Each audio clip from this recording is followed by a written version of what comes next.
বন্ধুরা, রান্না করছি আলু গাটি চিংড়ির তরকারি। এখানে আমি একটা আলু দিয়েছি আর গাটি কচু নিয়েছিলাম 3টে, টুকরো করে কেটে নিয়েছি। আর চিংড়ি মাছ মাঝারি সাইজে ভেজে নিয়ে মশলার মধ্যে ধনে, জিরে, আদা, রসুন, পেঁয়াজ আর ফোড়নে দিয়েছিলাম গোটা জিরে, শুকনো লঙ্কা আর তেজপাতা দিয়ে মশলাটা কষিয়ে গাটি কচু দিয়ে দিয়েছিলাম। চিংড়ি মাছটা আগেই ভেজে নিয়েছিলাম, চিংড়ি মাছটাও দিয়ে দিয়েছি। এইবারে নাড়াঘাটা করে মোটামুটি তেল ছেড়ে এলে মশলা থেকে আমি এর মধ্যে জল মিশিয়ে দেবো। মশলাটা দেখো কষানো হয়ে গেছে, এর মাঝখানে আমি গরম জল দিয়ে দেবো।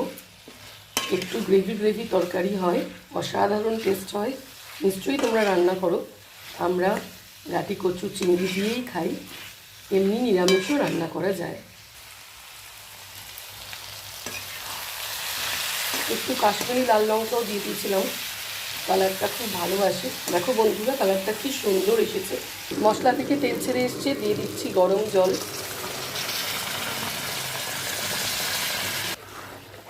রান্না করে একটুখানি সেদ্ধ হতে দেব, মোটামুটি 10 মিনিট মতো রান্না হতে দেব। গরম জল দেবে বন্ধুরা, সবসময় রান্নার টেস্ট খুব ভালো থাকে। অনেকে কচুটাকে সেদ্ধ করে নেয়, কিন্তু আমি কোনো রকম সেদ্ধ করিনি। আমি কচুটা একদম ডাইরেক্টলি ভেজে জল দিয়ে দিলাম। কিন্তু কচুটা খুব নরম, আমার মনে হয় সেদ্ধ করার কোনো প্রয়োজন ছিল না। সেদ্ধ করলে অনেকটা লেই মতন হয়ে যেতে পারতো, কিন্তু আমি ডাইরেক্টলি কচুটা কেটে ভেজেই নিয়েছিলাম। 10 মিনিট মতো ফুটতে দেব।